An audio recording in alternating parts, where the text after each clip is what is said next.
A veces creemos que para ser más creativos necesitamos tener mayor libertad, pero en realidad cuando estamos frente a un lienzo en blanco, las posibilidades de lo que podemos hacer ahí son tantas que podemos llegar a sentirnos abrumados y no poder pintar nada. Creo que este fragmento del libro El arte de perdurar de Hugo Iriart lo explica mejor. Iriart menciona: no es artista quien no ha aprendido a limitarse y a volver sobre lo mismo ahondando.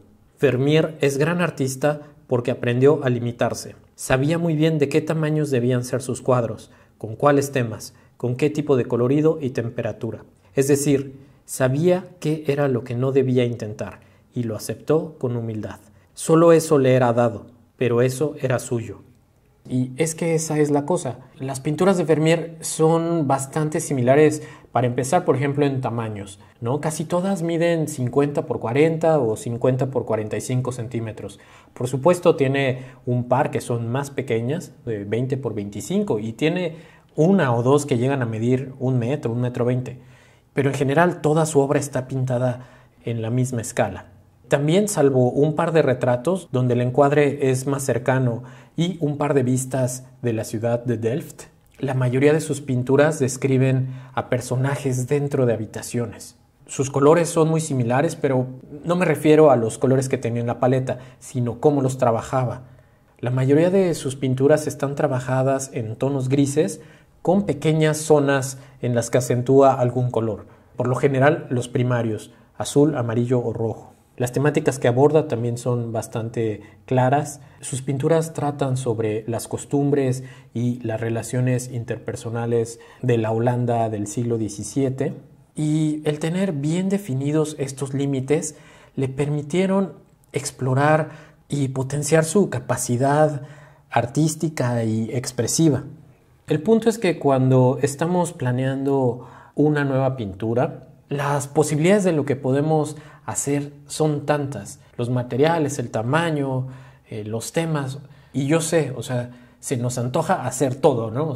Queremos pintar retratos, queremos pintar paisajes, queremos pintar con óleos, con pasteles, hacer dibujos. Hasta mucho se nos antoja así pasar de lo figurativo a lo abstracto. Las posibilidades son tantas que al final no sabemos qué hacer. Y si nos encontramos en una situación como esa, lo mejor es establecer límites. Podemos limitar el tamaño y el formato de nuestros lienzos, el número de colores con el que vamos a pintar, o elegir un tema y explorarlo a profundidad. Yo sé que suena paradójico, pero mientras más restringidos estemos, más libres nos vamos a sentir. Vamos a buscar soluciones únicas y esto poco a poco se va a reflejar en un trabajo más creativo y personal. Otro ejemplo sería el caso del pintor Stuart Davis, que en un ejercicio para desarrollar su pintura decidió pintar durante un año un mismo modelo. Clavó a una mesa una batidora de huevos, un ventilador y un guante de látex, y desarrolló un grupo de pinturas basándose siempre en estos elementos. Por supuesto, no se trata de pintar una y otra vez el mismo cuadro, sino que al estar trabajando siempre con el mismo modelo, vamos a sentirnos animados a explorar nuevas posibilidades en nuestro trabajo. Este ejercicio fue decisivo para el trabajo de Davis, que venía trabajando, para mi gusto, una pintura un poco tímida, pero a partir de este ejercicio su pintura se volvió más compleja, más expresiva y más emocionante. El punto es no querer abarcarlo todo, sino tener claro cuál será nuestro campo de acción. Necesitamos definir los límites, porque de lo contrario, en donde todo se vale, nada tiene sentido.